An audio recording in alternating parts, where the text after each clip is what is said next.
Hey everyone, happy Saturday. I'm Zach, and this week we are talking about how to fix the economy. Before I get into that colossal fucking mess that we have ourselves in, Monday's Halloween! I love Halloween. I'm very excited. My job hasn't broken my spirit yet. For those of you who don't know, I've been working at Party City for the past month, and if there's anything that can kill anyone's Halloween spirit, it is working at Party City during Halloween. Um, that's also why I've been wearing like the same thing for the past 3 videos. It's because I always have work on Saturdays and I never get dressed before I have to go to work. So I just wear like my pajamas to make every single video. Today I have a 9-hour shift and I'm not happy about it because it's gonna be a fucking zoo. Because apparently no one can get a fucking Halloween costume before 2 days before Halloween. Regardless, that is not about fixing the economy. I should start out by saying I don't know how to fix the economy. The American economy is a very, very large, scary beast that has been so massively fucked over that I really don't know where to begin in trying to really fix it.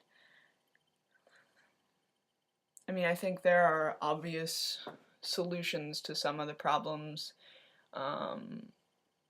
Like, obviously, we need to raise taxes.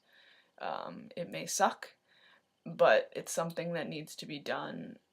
Taxes need to be raised for, almost every segment of the population because that's how we pay.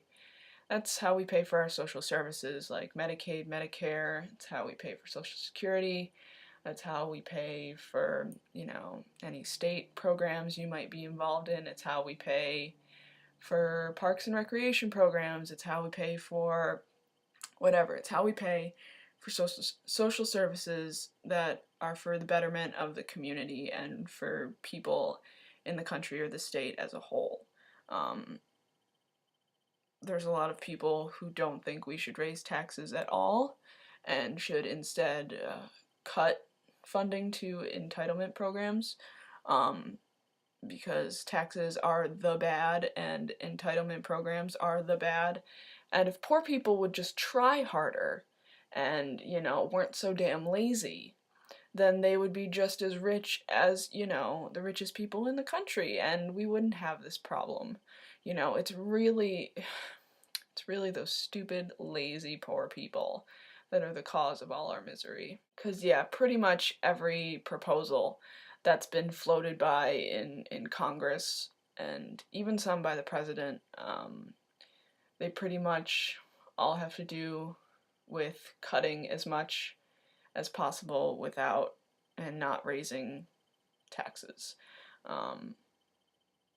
Obviously, every time that something needs to be fixed in this country, the economy in particular, it's done on the backs of the working class, it's done on the backs of lower class citizens, because they're the ones with the least amount of power. They don't have money, so they don't have a voice. Voting is a joke in this country, especially now, where there are several states that have enacted rules and regulations and laws that make it very, very difficult for certain blocks of the population to vote. Like in a couple states, they've enacted voter ID laws where you need a picture ID to be able to vote. In many instances, people don't have a picture ID, and those that don't have a picture ID are predominantly people of color and people of lower economic classes. There are also laws being passed where you cannot register to vote unless you have a picture ID of some sort. And in most of these cases, student IDs do not count. You have to have like some sort of official state licensed thing, or like a hunting license. Think about that for a minute. But a student ID does not work because students, college students, predominantly vote Democrat. People of color and lower class, working class communities predominantly vote Democrat, and these laws are being enacted by Republican-controlled state legislatures.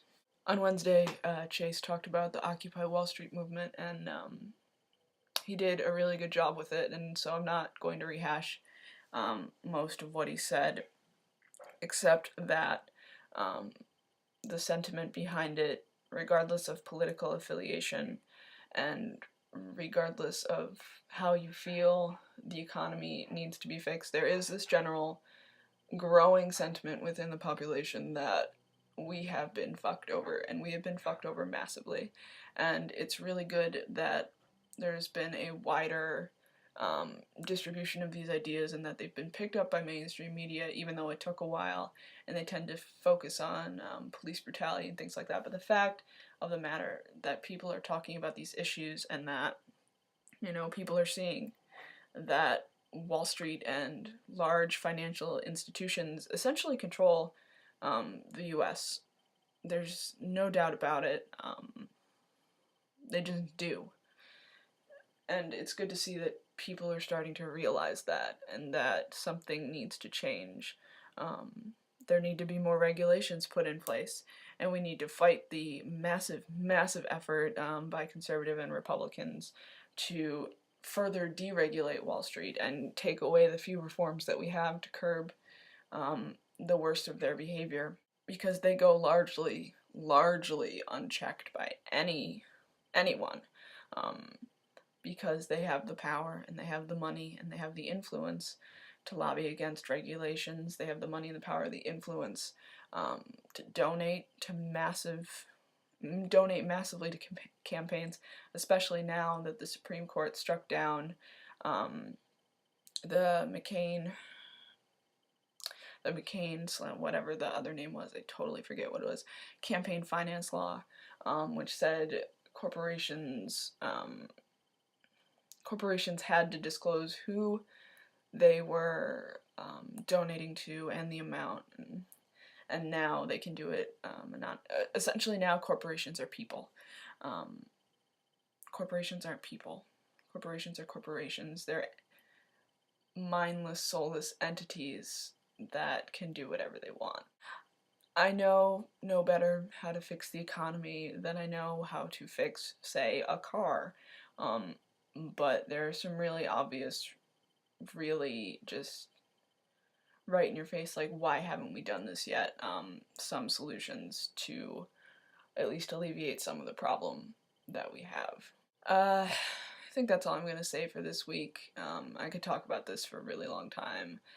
This subject is really important to me, the whole economic reform, labor movements, things like that.